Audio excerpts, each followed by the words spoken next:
द्वितीय विश्व युद्ध ने पूरी दुनिया को हिलाकर रख दिया था। ब्रिटेन, जो कभी सूरज न डूबने वाला साम्राज्य था, युद्ध में थक चुका था। उसकी आर्थिक स्थिति डांबाडोल थी और उसकी सैन्य शक्ति क्षीण हो चुकी थी।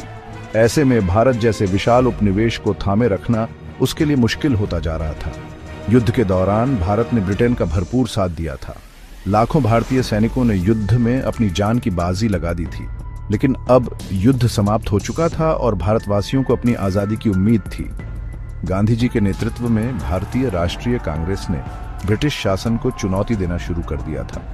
कांग्रेस ने स्पष्ट कर दिया था कि अब भारत को स्वतंत्रता चाहिए। देश भर में आजादी का नारा गूंज रहा था। ब्रिटिश सरकार पर दबाव बढ़ता जा रहा था, लेकिन ब्रिटेन अभी भी भारत को अपने हाथ से जाने नहीं देना चाहता था। ये एक नाजुक मोड़ था।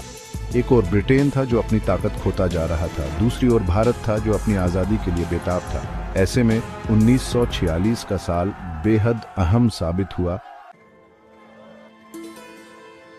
1942 में महात्मा गांधी ने भारत छोड़ो आंदोलन का आह्वान किया। यह आंदोलन ब्रिटिश शासन के खिलाफ एक अहिंसक विद्रोह था। हालांकि अंग्रेजों ने इस आंदोलन को कुचलने की पूरी कोशिश की, लेकिन इसका असर पूरे देश में फैल गया। इस आंदोलन ने भारतीयों में स्वतंत्रता की ललक और तेज कर दी। करो या मरो का नारा पूरे देश में गूंज उठा। हजारों की संख्या में लोग जेलों में डाल दिए गए, लेकिन उनका हौसला कम नहीं हुआ। भारत छोड़ो आंदोलन ने यह साफ कर दिया था कि अब भारत को कोई भी ताकत आजादी से नहीं रोक सकती। ब्रिटिश सरकार समझ चुकी थी कि अब भारत को ज्यादा समय तक गुलाम नहीं रखा जा सकता, लेकिन वे एक सुनियोजित तरीके से सत्ता का हस्तांतरण करना चाहते थे। उनके सामने सबसे बड़ी चुनौती थी भारत के विभाजन का मुद्दा। मुस्लिम लीग मोहम्मद अली जिन्ना के नेतृत्व में एक अलग मुस्लिम राष्ट्र पाकिस्तान की मांग कर रही थी। दूसरी ओर कांग्रेस एक अखंड भारत चाहती थी। ये एक जटिल मुद्दा था जिसका समाधान आसान नहीं था। 1946 में ब्रिटिश सरकार ने भारत में चुनाव कराने का फैसला किया। इन चुनावों को भारत की जनता की राय जानने के लिए एक जनमत संग्रह माना जा रहा था। चुनावों में कांग्रेस को भारी बहुमत मिला। इससे यह साफ हो गया कि भारत की जनता कांग्रेस के नेतृत्व में स्वतंत्रता चाहती है। चुनाव परिणामों ने ब्रिटिश सरकार को सोचने पर मजबूर कर दिया। यह साफ था कि अब भारत में उनका शासन ज्यादा दिन नहीं चल सकता, लेकिन विभाजन का मुद्दा अभी भी अनसुलझा था। कांग्रेस और मुस्लिम लीग के बीच मतभेद बढ़ते जा रहे थे।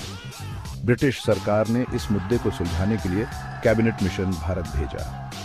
मिशन का उद्देश्य था भारत को स्वतंत्रता देने के लिए एक संविधान सभा का गठन करना, लेकिन मिशन अपने उद्देश्य में सफल नहीं हो सका।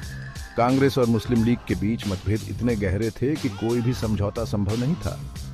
देश में सांप्रदायिक तनाव बढ़ता जा रहा था। हिंदू और मुस्लिम समुदायों के बीच दंगे भड़कने लगे थे। क्या भारत में एकता और अखंडता की संभावना थी? 1946 में कई लोग मानते थे कि अगर सही कदम उठाए जाते तो विभाजन को टाला जा सकता था, लेकिन राजनीतिक और सांप्रदायिक तनावों ने इस संभावना को धूमिल कर दिया। क्या यह एक खोया हुआ अवसर था? यह सवाल आज भी हमारे सामने खड़ा है। 16 अगस्त 1946 को प्रत्यक्ष कार्यवाही दिवस ने भारत के इतिहास में एक नया मोड़ लिया। इस दिन ने कोलकाता में भयंकर सांप्रदायिक दंगों को जन्म दिया, जिसमें हजारों लोग मारे गए। इस हिंसा ने देश को हिलाकर रख दिया और विभाजन की मांग को और भी मजबूती दी।